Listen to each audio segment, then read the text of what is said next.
The Olympic Games are a celebration of human achievement and athleticism, but behind the glory lies a darker side. Over the years, several athletes have tragically lost their lives during competitions or training, turning moments of triumph into horror. These shocking incidents remind us of the risks behind the pursuit of excellence.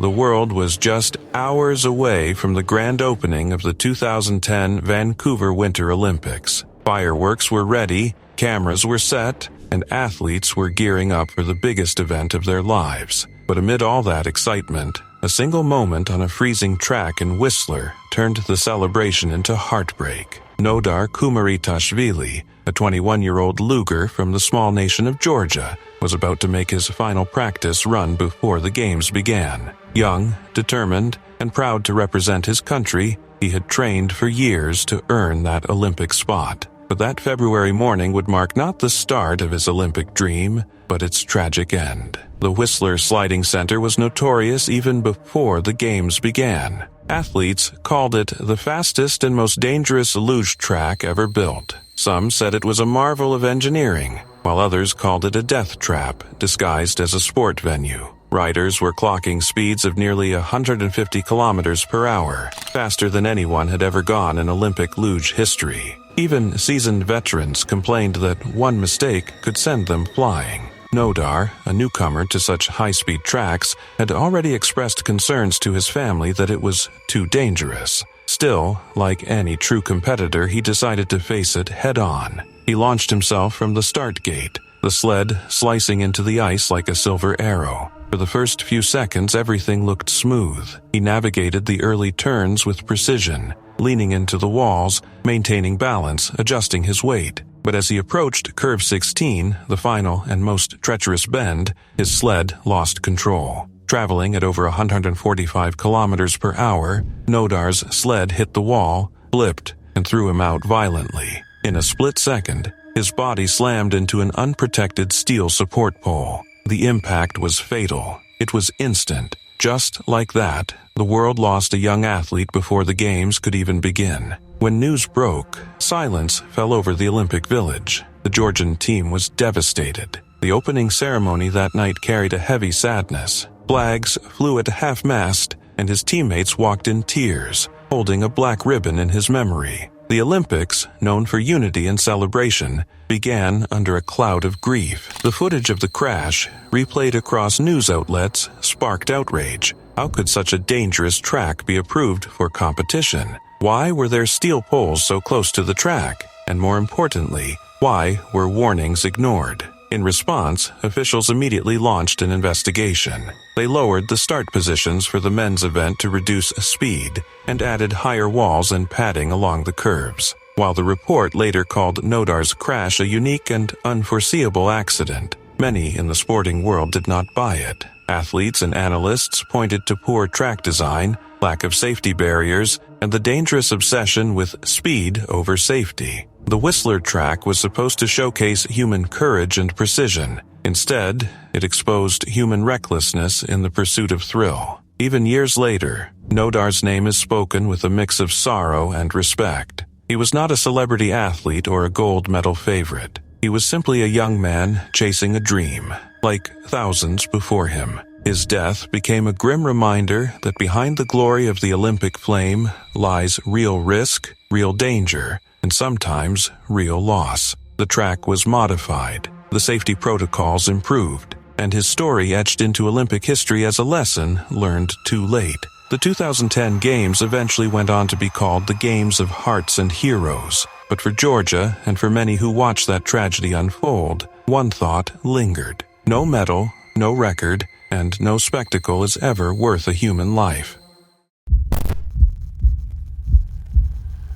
Ross Milne's story is one of those haunting Olympic tales that mixes youthful ambition with heartbreaking tragedy. In 1964, the Winter Olympics in Innsbruck, Austria, were buzzing with excitement, snow, and international pride. Among the many athletes was 19-year-old Ross Milne, an Australian alpine skier filled with energy, determination, and a dream of conquering the snowy slopes against the best in the world. Australia was not exactly known for its snow-covered mountains or its skiing prowess, so Ross's journey to the Olympics already made him a national hero back home. What was meant to be a proud debut on the global stage turned into one of the darkest moments in the game's history. During a downhill training run, Ross lost control on one of the steepest and fastest parts of the course. Downhill skiing is no small feat. It is a high-speed ballet of bravery and balance, where racers reach terrifying speeds on narrow, icy paths lined with trees, rocks, and fences.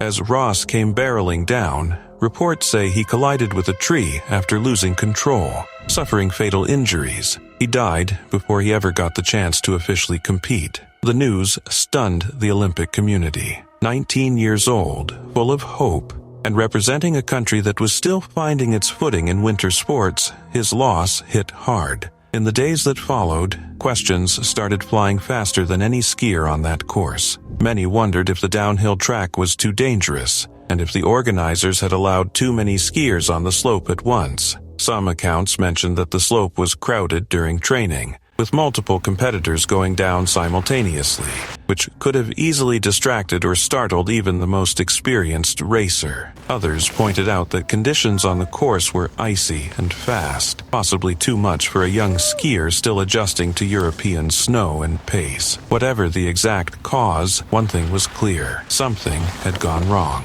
Ross's death sparked a wave of soul-searching among Olympic officials. Safety in downhill skiing was not taken as seriously then as it is today. Helmets were not standard, fencing was minimal, and medical response times were slower. Many felt his accident was a tragic warning that the Olympic rush for glory sometimes overlooked the very real risks athletes faced. In fact, his death, along with that of a British luger named Kazimierz Skrzypecki, who also died during training at the same games, forced the International Olympic Committee to reevaluate safety standards. It was a turning point in how training sessions were organized and how dangerous courses were handled in future competitions. Back home in Australia, the news devastated the sports community. Ross was not just an athlete. He was a symbol of courage, a young man from a sunburnt country who dared to chase winter dreams on the world's toughest stage. His teammate, Peter Brockhoff, was so shaken by the accident that he pulled out of the same event,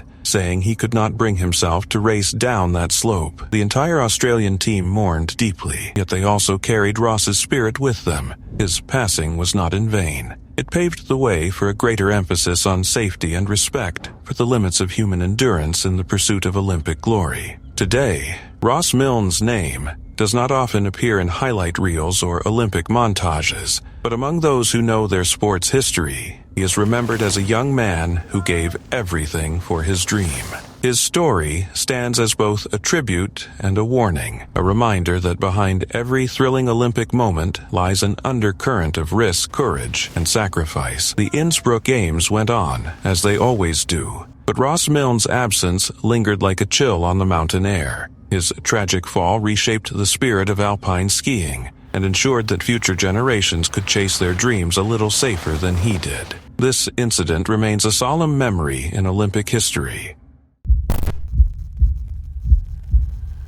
The Munich Massacre of 1972 is remembered as one of the darkest moments in Olympic history, a stark reminder that even global celebrations of sport can be shattered by violence and political conflict. The 1972 Summer Olympics in Munich, West Germany, were intended to symbolize peace, friendship, and international cooperation, showcasing a modern, open Germany far removed from the shadow of the 1936 Berlin Games. Athletes from around the world mingled freely in the Olympic Village, unaware that a meticulously planned attack was about to unfold. In the early hours of September 5th, members of the Palestinian terrorist group Black September infiltrated the village, targeting the Israeli Olympic team. 11 athletes and coaches were taken hostage, their lives suddenly hanging by a thread. The terrorists demanded the release of more than 200 Palestinian prisoners held in Israel, escalating the situation into a tense international crisis. News of the attack spread rapidly, transforming what had begun as a celebration of athletic achievement into a nightmare watched by millions around the world. German authorities attempted to negotiate, but confusion and missteps marked the early response. creating a tense standoff that left the hostages in extreme danger. The situation reached a tragic climax at the Fürstenfeldbruck Air Base, where German officials had organized what they believed would be a rescue operation. Unfortunately, the plan failed catastrophically. The terrorists, anticipating the assault, opened fire, resulting in the deaths of all 11 Israeli hostages along with a German police officer. 5 of the 8 terrorists were also killed in the shootout. The massacre sent shockwaves through the international community, leaving a deep scar on both Israel and the Olympic movement itself. It underscored the reality that sport and politics cannot be fully separated, and that even events designed to promote unity and peace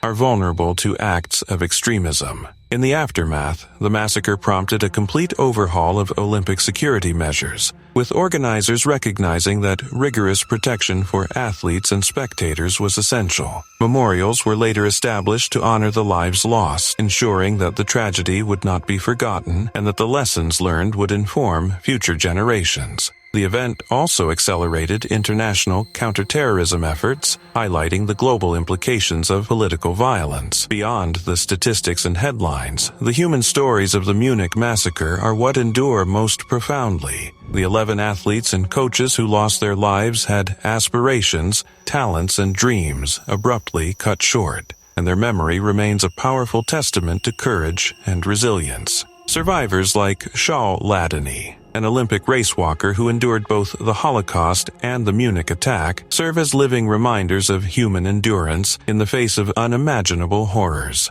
The massacre remains a somber chapter in Olympic history, contrasting sharply with the ideals of unity, friendship, and international cooperation that the Games were meant to embody. Today, as the Olympics continue to bring nations together, the events of September 5, 1972, serve as a solemn reminder of the fragility of life, the human cost of political extremism, and the responsibility to protect those who gather to celebrate the best of human achievement. The Munich massacre, though deeply tragic, ensures that history never forgets the 11 lives lost and the lessons learned from the darkest day in Olympic history.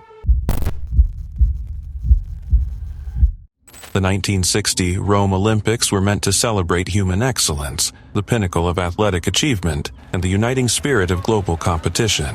Instead, one tragic event would mark the Games with a somber reminder of the physical limits of even the most elite athletes. Knud Enemark Jensen, a 28-year-old Danish cyclist, was competing in the 100-kilometer team time trial under conditions that were brutally unforgiving. Temperatures in Rome on that day exceeded 40 degrees, creating a heat so oppressive that it pushed the human body into extreme stress. Jensen, like all competitors, was driven by the desire to perform at his absolute best, yet the combination of intense physical exertion, relentless heat, and underlying health risks would prove fatal. Partway through the race, Jensen collapsed. Unable to continue, he was rushed to a field hospital, but despite immediate medical attention, he never regained consciousness. His death was officially attributed to heat stroke, dehydration, and physical collapse, but subsequent investigations and revelations would cast a darker shadow over the tragedy, introducing the role of performance-enhancing substances in his untimely death. The controversy surrounding Jensen's death highlights the precarious intersection of ambition, competition,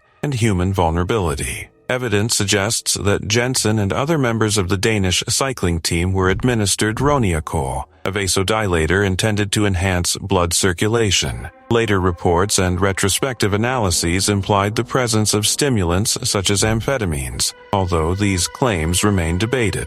Regardless, the incident brought the dangers of pharmacological intervention in sport into sharp relief. It demonstrated that even substances intended to improve performance could have unintended and fatal consequences, particularly under extreme physical stress. Jensen's death was more than a personal tragedy. It became a stark lesson for the international sporting community on the ethical and medical responsibilities owed to athletes. The impact of this event extended far beyond the 1960 Games. In the immediate aftermath, the International Olympic Committee recognized the urgent need for oversight in competitive sports. By 1961, a dedicated medical commission was established to monitor athlete health and investigate drug use. These measures laid the foundation for the introduction of systematic drug testing at the 1968 Winter and Summer Olympics. Jensen's death catalyzed a transformation in how athletes' safety was approached, highlighting that physical preparation and talent alone were not sufficient to protect competitors. It underscored the ethical imperative of balancing the pursuit of excellence with the duty of care, ensuring that no athlete would have to risk life or health to compete at the highest level. Decades later, Jensen's story remains a somber reminder of the risks inherent in competitive sport. It exemplifies the extremes of human ambition, the vulnerability of the body under relentless stress, and the consequences of inadequate medical oversight. The tragedy serves as a historical turning point, emphasizing the importance of safety, regulation, and ethical responsibility in athletics. Jensen's death prompted systemic changes that continue to safeguard athletes, shaping modern anti-doping protocols and medical supervision in elite sport. While the memory of his collapse is painful, it carries a lasting significance. The world of sports learned a vital lesson about the limits of human endurance and the necessity of protecting those who inspire us through their dedication, skill, and courage. Knud Enemark Jensen's legacy is thus twofold. He is remembered both as a talented cyclist whose life ended tragically in pursuit of Olympic excellence, and as a symbol of the reforms that emerged from his death, reforms that protect generations of athletes from similar fates. His story is a sober reflection on the costs of ambition, the ethical responsibilities of sports authorities, and the ongoing commitment to ensuring that the pursuit of glory never comes at the ultimate price. Stockholm, 1912. The Olympic Games were alive with excitement, bringing together athletes from around the world who carried the hopes of their nations and the weight of personal ambition. Among them was Francisco Lázaro, a dedicated Portuguese marathon runner whose talent and discipline had earned him a place among Portugal's most promising athletes. Lázaro was determined to perform at his best, but in an era when sports science and athlete safety were still in their infancy, knowledge about the human body under extreme stress was limited. In an attempt to protect himself from sunburn during the marathon, Lázaro applied a layer of wax over his body. At the time, this method was believed to be a protective measure, but what it actually did was prevent his body from sweating properly. Sweat is the human body's natural cooling system, and by blocking his pores, the wax made Lázaro vulnerable to overheating. As the race continued under the unrelenting summer sun, the consequences of this decision became tragically clear. He began to show signs of extreme fatigue and distress,